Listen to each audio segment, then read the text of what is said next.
अगर मुसलमान एक साथ इकट्ठा हो रहे हैं और नमाज पढ़ रहे हैं, तो इरादा नमाज पढ़ने का नहीं है, बल्कि हर जुमे को वहां नमाज पढ़ के फिर वे उस जमीन पर दावा पेश करेंगे। तो ये दरअसल जमीन जिहाद है। आपने कहा इन्होंने गलत किया। आपने क्या किया? आपने उनकी नकल की और उसके साथ आपने 3 पोस्टर लगाए, I love Yogi, I love Modi, I love Mahadev. सब बराबर हो गए कि राजनीतिक दलों को लगता है कि चूंकि ज्यादा वोट हिंदुओं के पास हैं, हम मुसलमानों की तरफ से बोलेंगे, हिंदू नाराज हो जाएंगे, हमें उन्हें नाराज नहीं करना चाहिए।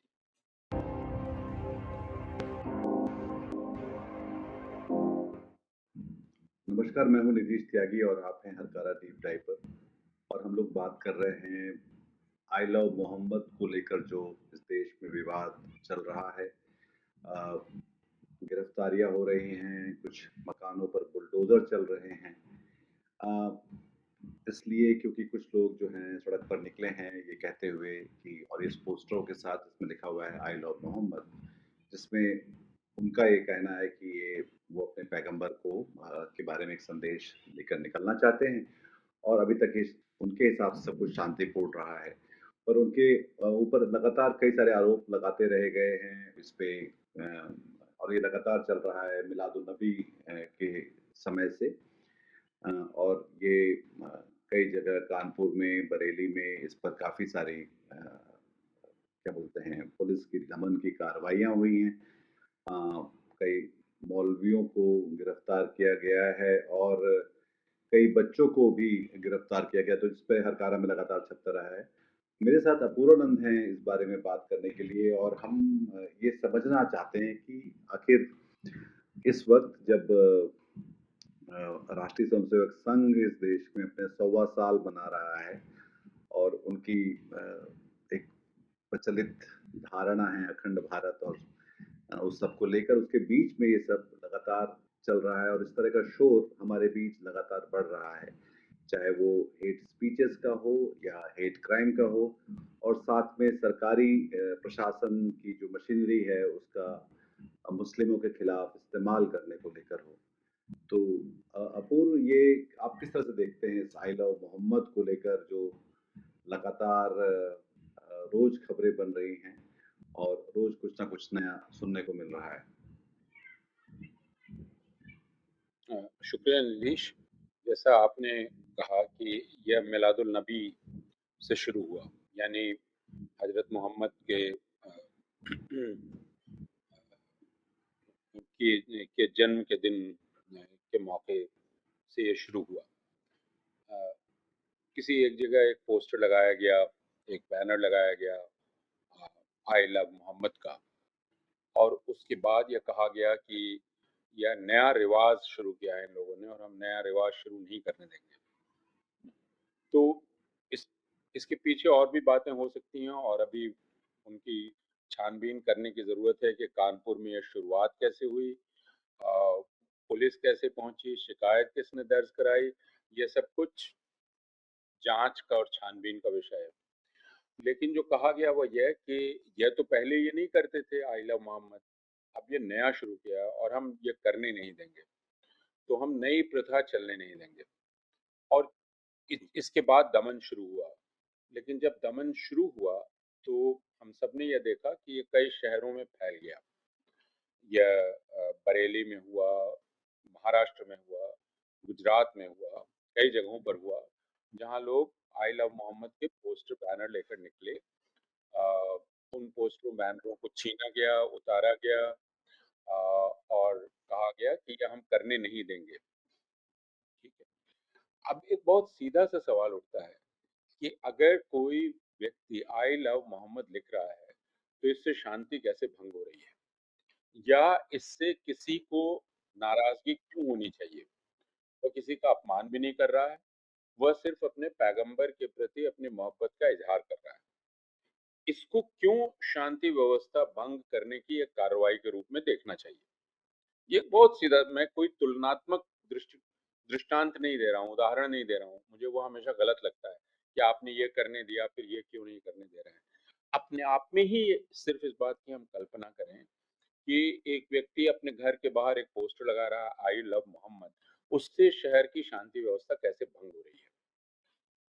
तो फिर सीधा-सा कारण है, अगर हम पिछले 10 वर्षों की पृष्ठभूमि को याद रखें, अगर पिछले वर्ष का उत्तर प्रदेश में संभल को याद तो संभल में क्या कहा गया कि हम ईद के संभल में बाकायदा माइक से ऐलान किया गया कि हर कोई सिर्फ अपने घर के भीतर नमाज पढ़ेगा और कोई छत पर भी नमाज नहीं पढ़ेगा।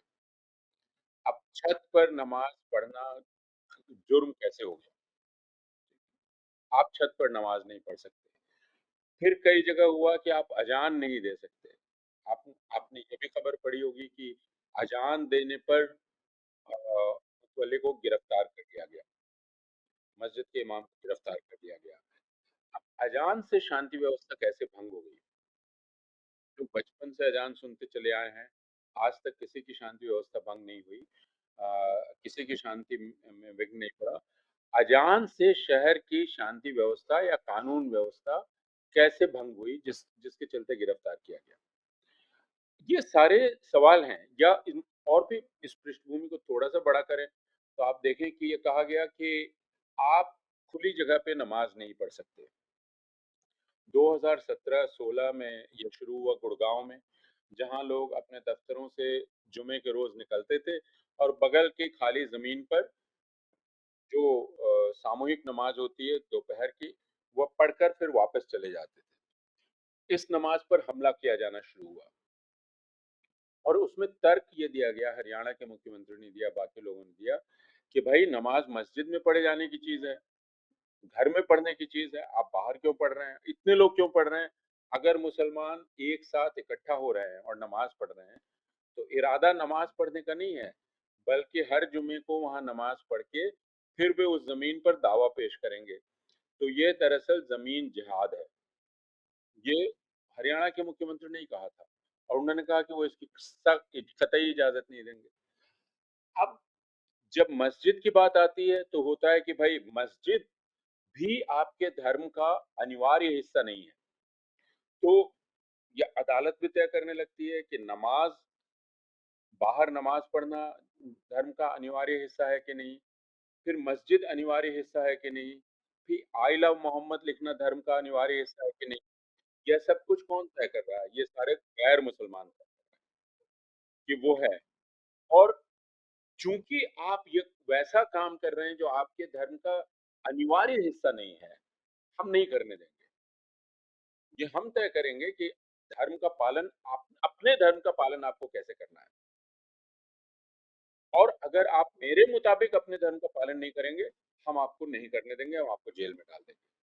तो ये पिछले 11 वर्ष में यह बद से बदतर होता चला जा रहा है और आई लव मोहम्मद का जो की जो घटना है, वो सब मैं उसको क्या कहूँ? उसे भयानक कहेंगे, निराशाजनक कहेंगे, उसके लिए कोई विशेषण खोज पाना मेरे लिए बहुत कठिन हो रहा है कि इस घटना से भारत की कानून व्यवस्था बनाए रखने वाली एजेंसियों के बारे में हम क्या उनके बारे में हम क्या कहें, वो क्या कर रही हैं? किस तर्क से वो उसको उचित ठहरा रहे हैं? कोई तर्क नहीं। इसमें जो एक बात तो यही है कि जो जिस संविधान की शपथ लेकर उत्तर प्रदेश के मुख्यमंत्री बने हैं और जो उनकी मशीनरी जो काम कर रही है, दरअसल वो एक वेंडर बन गए हैं हिंदुओं की नफरती कार्रवाइयों को अंजाम देने के लिए, जो कि साफ-साफ दिखलाई पड़ता है क्योंकि ज़ाहिर तौर पे संविधान अगर मुझे अधिकार देता है, मैं अपने धर्म को व्यवहार में जैसे लाता हूँ, उस तरह से मैं ला सकता हूँ। अगर मैं किसी और को परेशान या खलल या जो कोई तंग नहीं कर रहा हूँ, तो उसमें साफ-साफ दिखलाई पड़ता है कि वो लगातार इस तरह की कार्रवाइयाँ कर रहे हैं। वो कल बरेली में एक मौलवी साहब के यहाँ जो है बुलडोज़र चला दिया गया क्योंकि वो आई लव मोहम्मद उसमें शामिल थे। कुछ राजनेता जो मुस्लिम राजनेता हैं वो वहाँ जाना चाह रहे हैं तो उन्हें वहाँ जाने नहीं दिया जा रहा कि फिर कर्फ्यू मतलब ये सब चीज़ें साथ-साथ चल रही हैं जो कि साफ दिखलाई पड़ता है कि वो एक दमन की कार्रवाइयाँ हैं। आज के हरकारा में हमने एक मकतूब मीडिया की एक माँ का कोट किया कि उनका बेटा दूध लेने गया था जिसका कोई मतलब नहीं था इससे, उसको भी वो भी तब से गायब है और वो वहाँ पे थाने-थाने घूम रहे हैं कि वो कहीं मिल जाए, वो जो कि उन्हें नहीं मिल पा रहा है। तो ये लगातार एक साफ तौर पे अब ये अघोषित किस्म का जिसको कहते हैं कि अ, ये कार्रवाई है और उसके बरक्स मतलब हम देख सकते हैं कि नवरात्रि चल रही है पूरे देश में और उसमें अ, बिल्कुल सार्वजनिक तौर पे चाहे वो शोर हो रहा हो या उत्सव हो रहा हो या गरबा हो रहा हो, हम हर जगह पे देख सकते हैं कि वो चीज़ें चल रही हैं।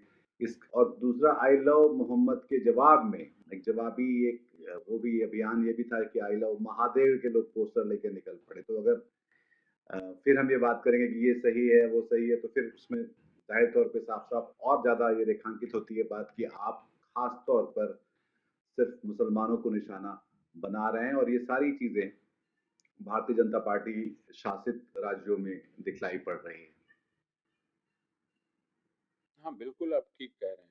अव्वल तो यह कि अ, जो दयनीयता है, जो अपने आप को हिंदू धर्म के वाहक कहते हैं या हिंदू धर्म के लोग कहते हैं और अब अब ये फ़र्क करना बहुत मुश्किल होता जा रहा है कि पहले हम लोग ये कहते थे नहीं, नहीं, आम हिंदू ऐसा नहीं करते हैं, ज़्यादातर हिंदू ऐसा नहीं करते हैं, ये चंद मुट्ठी भर लोग हैं, जो ये कर रहे हैं।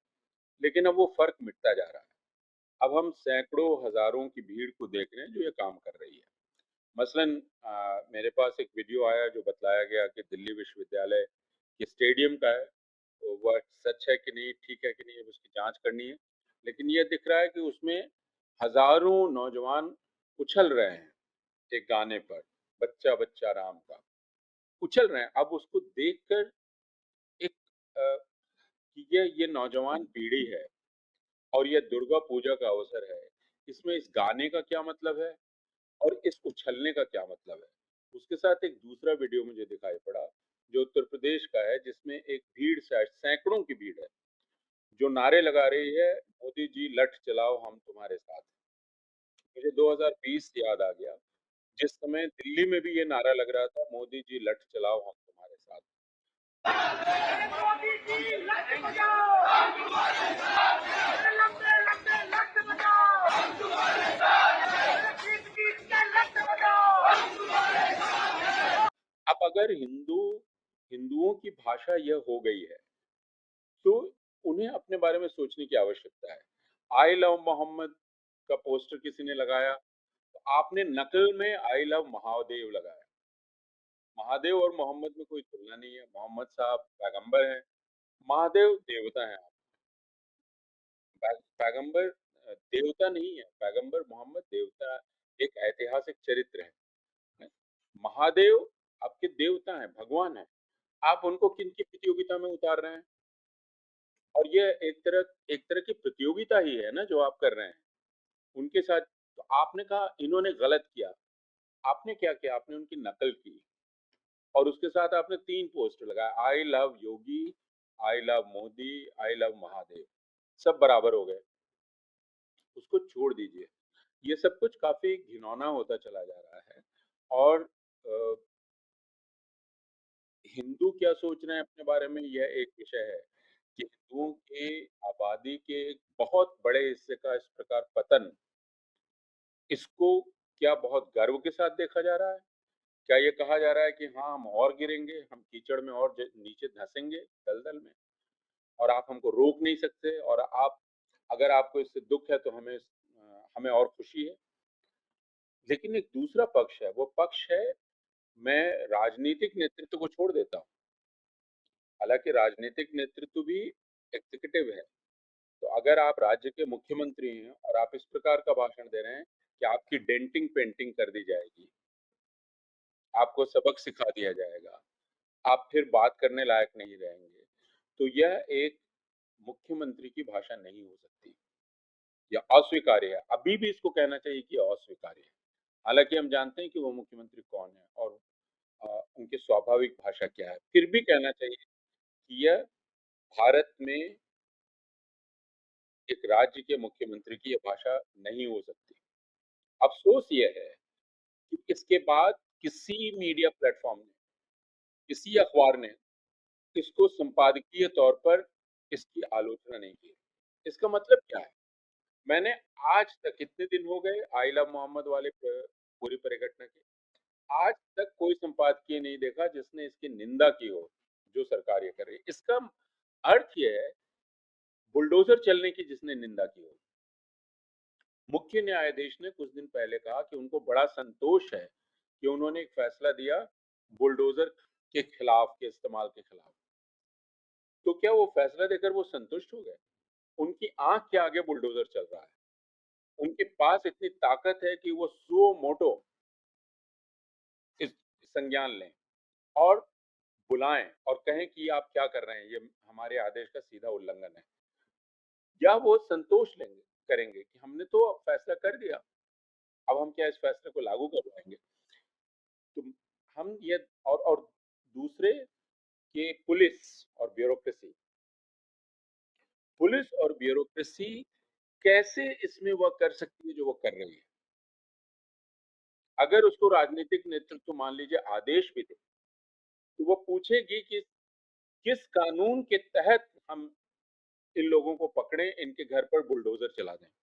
लेकिन पुलिस और ब्यूरोक्रेसी अब तर्क निकाल रही है जिसके आधार पर वो ऐसा कर सकती है और उसको जायज ठहरा सकती है। और यह भारत के लिए बहुत ही भयानक बात है। इसका मतलब ये कि भारत की पुलिस और भारत की ब्यूरोक्रेसी का हिंदुत्वकरण हो चुका है, और अगर यह हो चुका है तो फिर भारत का बचना असंभव है। हम उस बिंदु पर खड़े हुए हैं।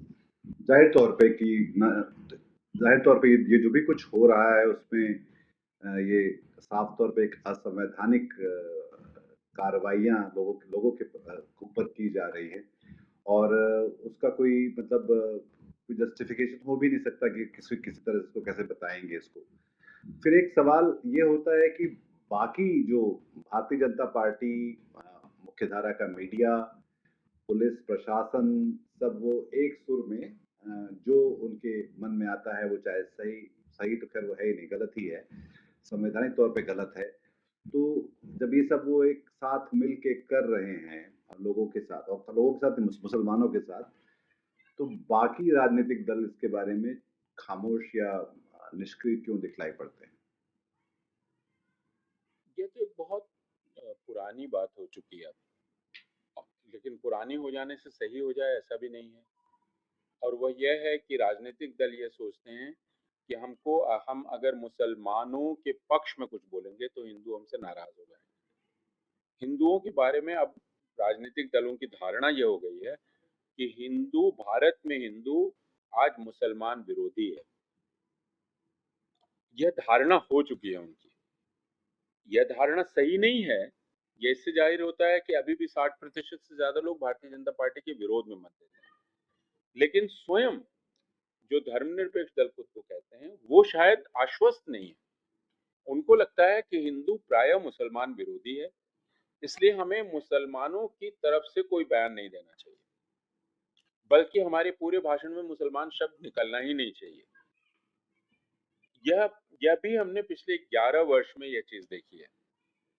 जब एक आध जगह कहीं आप भाषणों में, अगर आप 100 भाषणों का विश्लेषण करेंगे तो उसमें किसी एक भाषण में मुसलमान शब्द निकलेगा। बाकी में कहा जाता है सारे लोग, बहुत अधिक हुआ तो अल्पसंख्यक, लेकिन मुसलमान नहीं आएगा। भाई, आई लव मोहम्मद के नाम पर मुसलमानों को गिरफ्तार करना, उनको प्रताड़ित करना, उनके घर बुलडोजर चलाना, यह गैर कानूनी है, असंवैधानिक है और फैसिस्ट कार्रवाई है।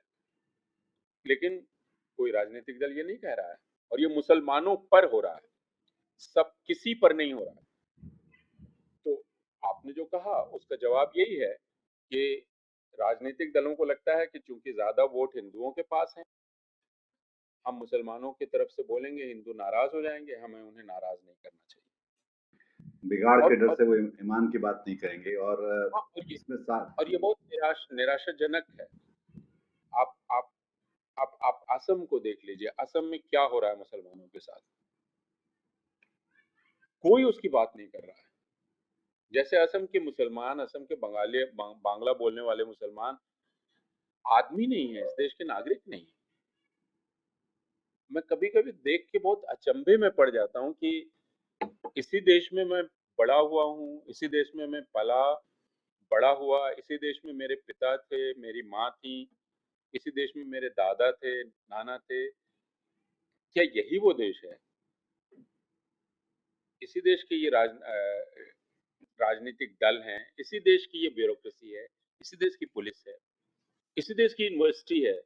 यूनिवर्सिटी में अब खुलेआम मुसलमान विरोधी बातें की जाती हैं। यूनिवर्सिटी में खुलेआम आरएसएस के कार्यक्रम होते हैं जो कि मुसलमान विरोधी संगठन है। तो बहुत कुछ बुनियादी तौर पर बदल गया है भारत में।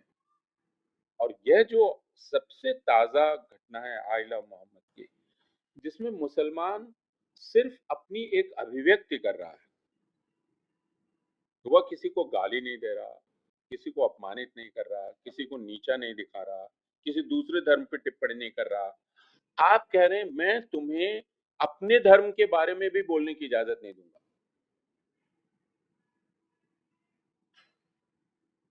इसके बाद भी भारत को लोग कहेंगे ये सहिष्णुता वाला देश है, विविधताओं का देश है। और यहाँ और कल हम महात्मा गांधी की जयंती मनाएंगे और काफी बड़ी बड़ी बातें करेंगे और प्रधानमंत्री जाके माला चढ़ाएंगे। माँ, कभी कभी मुझे लगता है कि प्रधानमंत्री को कौन लोग माला चढ़ा रहे हैं, है ना? और माला चढ़ा के क्या कह रहे हैं वो, कि हमने तुम्हें मार डाला, अब लो ये माला लो, पहले गोली दी अब ये माला लो। क्या ये हाँ, कह रहे हैं? मतलब कोई व्हाइट हाउस में पूछेगा तो बोलेंगे नहीं नहीं, भारत में सारे धर्मों के साथ समान उनको उनका समान सम्मान होता है, या उनके उनके साथ समानता के साथ व्यवहार होता है। वो इस तरह की बातें बाहर जाके बोलेंगे और उसकी उसके लिए उसका श्रेय लेना चाहेंगे। पर साफ तौर पर ये दिखलाई पड़ता है कि ये उनकी नाक के नीचे हो रहा है, और ये आरएसएस के 100 साल के होने पर हो रहा है। तो ये भी एक उस प्रोजेक्ट का हिस्सा है जहाँ जहाँ जहाँ जहाँ से उनके बीज पड़े थे, वहाँ पर उनको ये था कि सिर्फ किसी भी नाक के तरह से नीचे हो रहा है कहना काफी नहीं है नीतीश, ये उनके उकसावे पर हो रहा है। उकसावे पर हो रहा है, और वो इस आपराधिक कार्रवाई में वो शामिल हैं। मतलब साफ तौर पे ये है। 2024 के चुनाव प्रचार में प्रधानमंत्री ने जो भाषण दिए, वो भाषण मुसलमानों के खिलाफ थे। उन उन भाषणों में उन्होंने मुसलमानों के खिलाफ वक्तव्य दिया। उसके बाद से वो वक्त इस बार 15 अगस्त को लाल किले पर जो व्याख्यान था, जो भाषण था, वह भाषण भी एक तरह से मुसलमानों के खिलाफ था। तो लगातार अब भारत के प्रधानमंत्री, भारत के गृह मंत्री, प्रदेशों के मुख्यमंत्री, केंद्र सरकार के मंत्री, राज्य सरकारों के मंत्री, राजनीतिक जो शासक राजनीतिक दल हैं उसके नेता, ये मुसलमानों के खिलाफ खुले आम अब उनकी हत्या कर देने, उनको देश से निकाल देने, ऐसे बयान दे रहे हैं। तो जो कुछ भी हो रहा है वो उनकी नाक के नीचे नहीं, उनके उकसावे पर हो रहा है। हाँ, मतलब दोनों ही बात है कि आप मतलब नाक के नीचे, और वो तो जैसे उकसावे मैंने पर, कहा कि वो तो उस जुर्म में शामिल हैं वो, बिल्कुल। क्योंकि वो ये उनके उनके कहने पर, उनके चाहने पर ऐसा हो रहा है। तो इसलिए ये भी फिर जो बात आ जाती है कि हम लोग बार-बार जो समझते हैं इस बात को कि ये लोकतंत्र है या संविधान जो है, और हमारी नागरिकताएँ जो हैं इस देश की, वो सब फिर एक तरह से बेमानी है फिर तो। और और ये अब ये बहुत बहुत दरअसल कठोर सत्य है, लेकिन इसको स्वीकार करना चाहिए कि गोलवालकर ने जो ब्लूप्रिंट तैयार किया था, वह ब्लूप्रिंट आरएसएस के 100वें साल में बिल्कुल साकार होता हुआ दिखलाई पड़ रहा है। भारत उस रास्ते पर न सिर्फ कदम रख चुका है, बल्कि अब उस रास्ते पर वह इमारत खड़ी हो चुकी है। और इससे इनकार करना और एक तरह अपने आप को एक तरह की खुशफहमी में रखना होगा। जरूर उसके खिलाफ संघर्ष चल रहा है, लेकिन मैं ये मानता हूं कि हम घोषित तौर पर नहीं, लेकिन अनौपचारिक तौर पर हम राष्ट्रीय स्वयंसेवक संघ की कल्पना के हिंदू राष्ट्र में हैं, जिसमें मुसलमान दोयम दर्जे के मुसलमानों को रहने का अधिकार होगा, लेकिन मुसलमानों को सांस्कृतिक अधिकार नहीं होंगे और मुसलमानों को राजनीतिक अधिकार नहीं होंगे। उनके नागरिक होने को ही हम मानना बंद कर देंगे इस तरह से। जैसे कि एक बहुत अच्छी कविता है क्रूरता, जो कुमार अंबुज की। तो ये उस तरह का समय हम देख सकते हैं कि हमारे सामने है। और मुझे लगता है अपूर्व कि इसमें इमारत तो नहीं है, मतलब हम अपने ही क्या बोलते हैं मलबे पे खड़े हुए हैं, चाहे संविधान हो या नागरिकता हो या लोकतंत्र हो। हम इसमें कोई सबसे हाँ, खूबसूरत बात इन आप 100 सालों की आपने आरएसएस की ये है कि उन्होंने कुछ भी बनाया नहीं। कंस्ट्रक्टिव, हाँ, बनाने में उनका कुछ ऐसा कभी कभी कोई ऐसा श्रेय नहीं हो सकता कि कुछ जो भी उनका जो बनाना है वो बिगाड़ना ही रहा है इन सारे मैं समय आपके में। रूपक से पूरी तरह सहमत हूँ।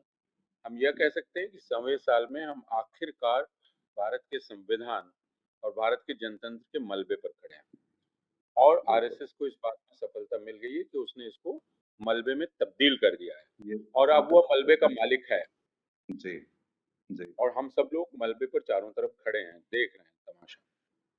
हुँ।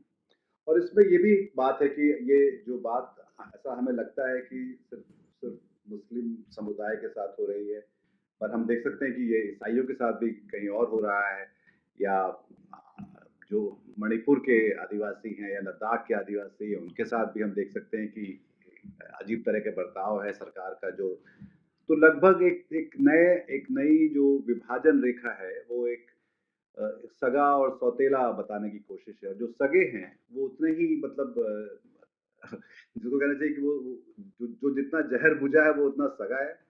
और जो जो देश के लिए हैं, जो बॉर्डर पे हैं, जो लोग ठीक ठाक थे, वो सारे लोग को सौतेला बनाने की लगातार देखिए साजिशन साबित की जा आपका ये रही कहना बिल्कुल ठीक है कि और इसकी अक्सर चर्चा नहीं होती है क्योंकि उनकी आबादी इतनी कम है ईसाइयों की। लेकिन यदि आप घटनाओं को पर ध्यान देंगे, तकरीबन रोजाना उत्तर प्रदेश, हिमाचल प्रदेश, राजस्थान, मध्य प्रदेश, छत्तीसगढ़ या कहीं और ईसाइयों पर रोजाना जुल्म की घटना की खबर आती रहती है। इसको जो मुख्य धारा का मीडिया है, जो बड़ा मीडिया है, वो कहीं दर्ज नहीं करता। इस पर कोई चर्चा नहीं होती, है ना? और कहीं कोई टिप्पणी इस पर नहीं की जाती है। लेकिन ईसाई प्रताड़ना के उतने ही शिकार हैं और उसकी भी बात कोई राजनीतिक दल नहीं करता है। ठीक है। और एक दूसरी बात भी है जो आपने कहा विभाजन रेखाएं।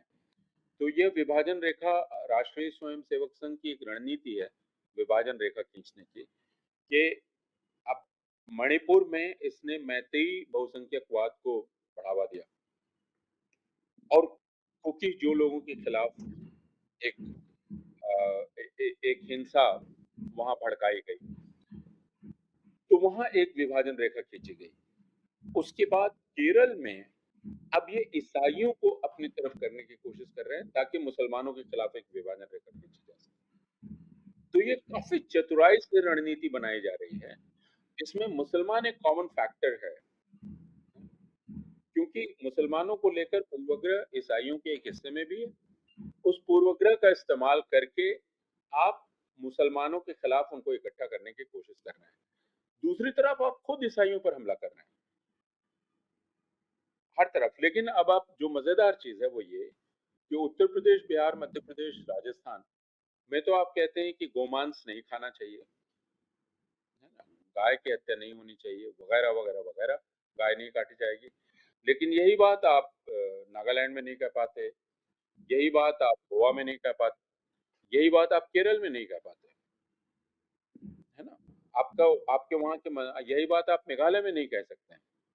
तो स्पष्ट दिखाई पड़ता है कि भारतीय जनता पार्टी कर क्या रही है या आरएसएस कर क्या रहा है। वह दरअसल हर जगह के बहुसंख्यक लोगों को चुन रहा है जिनको अपना साथी बनाकर वह मुसलमानों और ईसाइयों को निशाना बना सके और फिर हिंदुओं को संगठित करने का जो संगठन में शक्ति है इसका नारा है।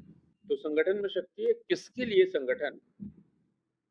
जो फैसिज्म में आ, वह जो गट्ठर था लकड़ी का, एकजुटता का प्रतीक, उसके ऊपर एक धारदार हथियार है। वो सिर्फ एकजुट नहीं है, वो धारदार हथियार है जो किसी के खिलाफ है। और यही आरएसएस है या ये भारतीय जनता पार्टी है जिसमें उन्होंने ये धारदार हथियार रखा है जो मुसलमानों और ईसाइयों के खिलाफ है। तो हिंदू संगठित होंगे लेकिन वो मुसलमानों और ईसाइयों के खिलाफ संगठित। है। इसमें एक जो सवाल एक ये भी है कि जो इस तरह की जब चीज़ें लगातार और हर जगह और बतौर एक रणनीति या साजिश के तहत जब हो रही होती है, तो ये सवाल कि भारत जो है वो मुमकिन कैसे रहेगा? क्योंकि अगर हम अपनी डाइवर्सिटी और विविधताओं को अगर साथ लेके नहीं चल सकते या अगर हम उसके सारे अंतर्विरोध भी बहुत सारे हैं, उसमें बहुत सारी भाषाएँ हैं, हम किसी भी एक उस तरह की राष्ट्र की परिभाषा में भी फिट नहीं होते जैसे कि जो यूरोप में और बाकी देशों में इस तरह से बनाई गई है। तो फिर ये देश ये आगे 100 साल तो हो गए आरएसएस के और हम देखते हैं कि किस किस तरह के हम बलबे पे खड़े हैं। ये आगे इसका लेआउट किस तरह से होने वाला है जहाँ पर हम सोचते हैं कि ये हम बतौर एक देश रहेंगे जिसके पास इतनी भी समझ नहीं है राष्ट्रीय स्तर पे कि वो अ, जंग को और क्रिकेट को और आतंकवाद को सब कुछ गड़मड़ करके देख के उसमें भी कुछ जो है रस निकाल के मजे लेना चाहता है। भविष्यवाणी तो हम नहीं कर सकते। देश बने रहते हैं, उनका उनकी जो आत्मा है वो खत्म हो चुकी होती है, ऐसा भी होता है। तो जर्मनी बना ही हुआ था 12-15 साल तक, जब तक फैसिज्म था। अब जर्मनी के होने में कोई दिक्कत नहीं थी, लेकिन बाद में जर्मन लोग ये सोचते रहे कि वो किस तरह का मुल्क था, उस पर काफी विचार हुआ। तो अ, ये बिल्कुल संभव है कि भारत जैसा है वैसा बना रहेगा, और मुसलमान भी यहाँ रहेंगे, ईसाई भी यहाँ रहेंगे, लेकिन जैसा मैंने कहा कि वह गोलवलकर की परिभाषा के अनुसार रहेंगे, कि उनको किसी प्रकार का सांस्कृतिक और राजनीतिक अधिकार नहीं रहेगा। इससे हिंदुओं को कोई परेशानी नहीं होगी, क्योंकि हिंदुओं का इससे कुछ बिगड़ता नहीं है। तो हिंदुओं की जो बहुलांश है, आबादी का बहुलांश है, बहुतायत है, उसको कोई परेशानी नहीं होगी। रोजमर्रा की जिंदगी चलती रहती है। आप अगर अ, उदाहरण लेना चाहें फैसिस्ट मुल्कों का जहाँ फैसिज्म था, तो रोज आप किताबें छपेंगी, अ, गोष्ठियां होंगी, फिल्में बनाई जाएंगी, लोग दावतें करेंगे, यूनिवर्सिटी चलती रहेगी, डिग्रियां दी जाएंगी। इसके पीछे यह सब कुछ होता रहेगा, लेकिन यह चूंकि सबको प्रभावित नहीं करता है, कुछ को ही प्रभावित करता है, तो एक बड़े हिस्से को कोई फर्क नहीं पड़ेगा। उसे लगेगा सब कुछ सामान्य ही चल रहा है। और भारत तो इतना बड़ा देश है और इसकी आबादी इतनी बड़ी है कि इसमें इन घटनाओं को नजरअंदाज कर दिया जाएगा, या कह के कि करोड़ों का देश है। इसमें आप रोज मान लीजिए 10-15 ऐसा हो ही गया, तो आप इसको क्यों इतना तूल दे रहे हैं? फर्ज कीजिए कि एक दिन एक ट्रेन में एक पुलिस वाले ने 4 मुसलमानों को मार डाला चुनकर, और आप बहुत परेशान हो गए। तो किसी ने कहा, अरे भाई, एक ही ट्रेन में तुम्हारा, एक ही दिन तुम्हारा है। और वो ये नहीं सोच रहा है कि इस घटना का मनोवैज्ञानिक असर कितना अधिक पूरे देश के मुसलमानों पर पड़ा है। उसके बाद कितने मुसलमानों ने अपनी ट्रेन यात्रा रद्द की होगी, कितने ने रिशेड्यूल की होगी, कितने ने कुछ और बातें सोची होंगी। मैं सिर्फ एक छोटी सी घटना सुना रहा हूँ। ये तो पुलिस कौन अधिक वाले ने एक को मार डाला, उसकी घटना है। मुझे एक एक घटना याद आ रही है जो एक महिला ने लिखी थी, गोरखपुर की महिला थी। उन्होंने लिखा था कि वे ट्रेन में जा रही थी अपने पति के साथ, और बच्चा एक साथ में था, 7-8 बरस का या उससे कुछ अधिक था। और उसको लगा कि ये लोग मुसलमान हैं, और उसने औचक ही कहा कि मुसलमान को गोली मार देनी चाहिए। और ये सुनकर वो महिला बिल्कुल हिल गई, और उन्होंने लिखा कि आगे से मैंने ट्रेन में सफर करना बंद कर दिया है। हालांकि हमारी आर्थिक स्थिति ऐसी नहीं है कि हम हवाई जहाज से चल सकें, लेकिन मैं सफर कम करती हूँ, जो भी सफर करती हूँ हवाई जहाज से करती हूँ। इस बात को बहुत सारे हिंदू समझ नहीं पाएंगे। उनको लगेगा कि आप कुछ जरूरत से ज्यादा संवेदनशील हो रहे हैं, आप आपने एक छोटी बात को बहुत बढ़ा चढ़ा दिया है, क्यों ऐसा आपने किया है। यह सब कुछ कहा जा सकता है, लेकिन ये जो मुसलमानों पर एक मनोवैज्ञानिक असर पड़ रहा है, क्या आप कह सकते हैं कि ये बिल्कुल गलत है? मैंने 6 दिसंबर 1992 के पहले और उसके बाद देखा है कि मुसलमान कैसे नाम बदलकर अपना आरक्षण करा रहे थे। उस वक्त ये आइडेंटिटी कार्ड नहीं दिखाया जाता था। तो मैंने अपने मित्रों को देखा है दूसरे नाम से सफर करते हुए, क्योंकि वो अपने नाम को रिजर्वेशन चार्ट पे बाहर नहीं दिखने चाहते। तो आप ये कह सकते हैं कि एक सामान्य मुल्क रह गया है। आज नहीं, से 10 वर्ष खासतौर पे बच्चों को, जो बच्चों के मन में जो भरा जा रहा है, चाहे वो हिंदू हैं और जो मुस्लिम बच्चों को, जैसे आइल ऑफ मोहम्मद में ही बहुत सारे बच्चों को उठा लिया गया है और उनको मतलब उनके माँ बाप से ना तो बताया जा रहा है कि वो कहाँ पर है, ना केस क्या है, क्योंकि ये पूरा का पूरा एक काफ्काएस्क जैसा माहौल है जहाँ पे आप और हम इन चीज़ों के बारे में बिल्कुल नहीं सोचते हैं।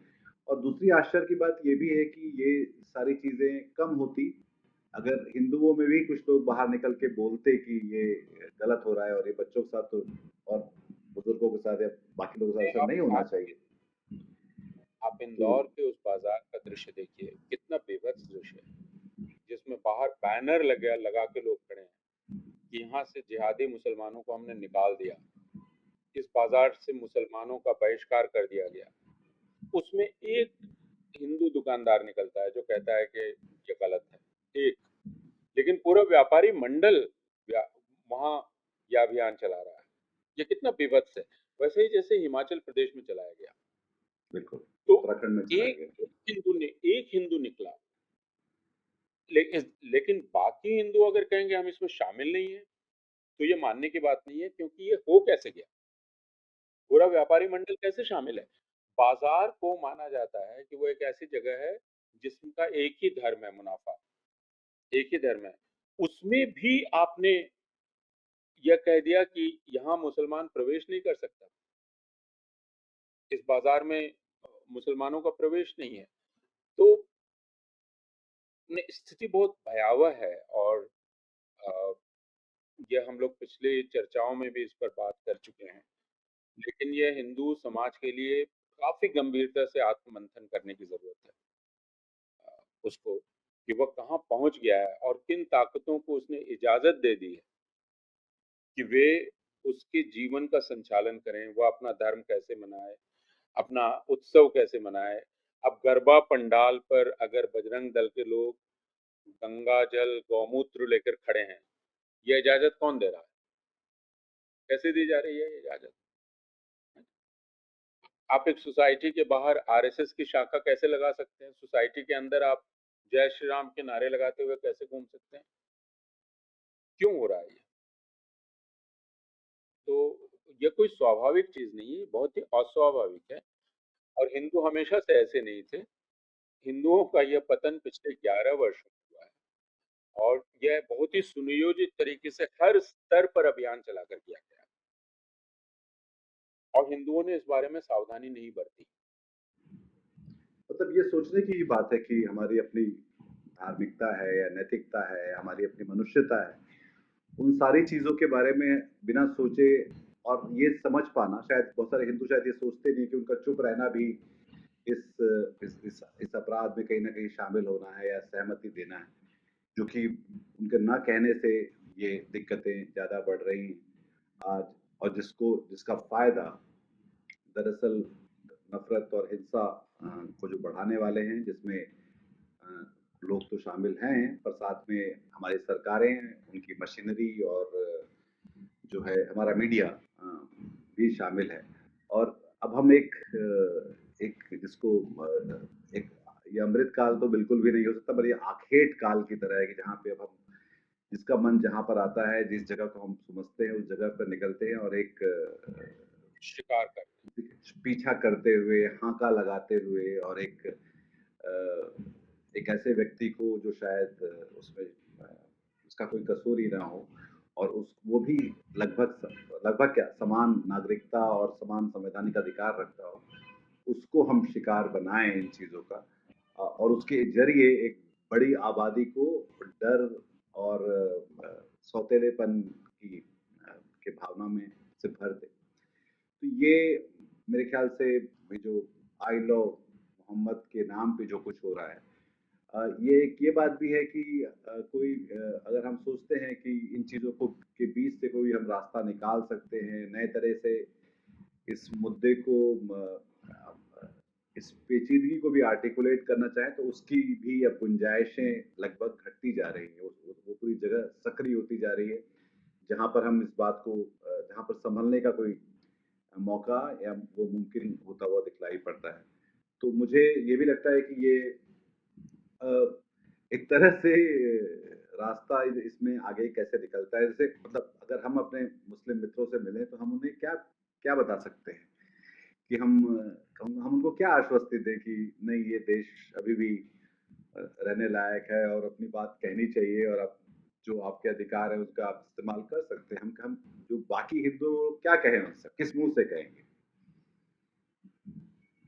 आप बिल्कुल ठीक कह रहे हैं और इसीलिए हर मौका एक चूक, जिसको आप कहें चूका हुआ मौका है, तो इस मौके को चूकना नहीं चाहिए। ये मौका हो सकता है जब हम आत्म-समीक्षा शुरू करें, आत्म-मंथन शुरू करें, विचार-विमर्श शुरू करें और हम वापस लौटना शुरू करें।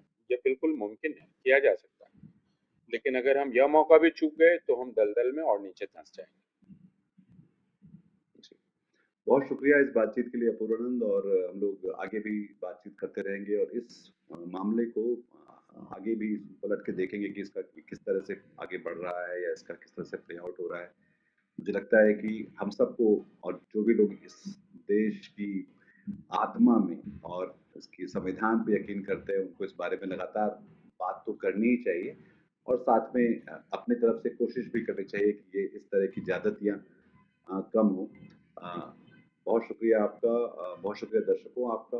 आपको ये बातचीत पसंद आई तो इसको लाइक करिए, इस चैनल को सब्सक्राइब करिए और अपने हमख़याल लोगों के साथ इसको साझा भी करिए, और अपना ख़्याल रखिए। नमस्कार।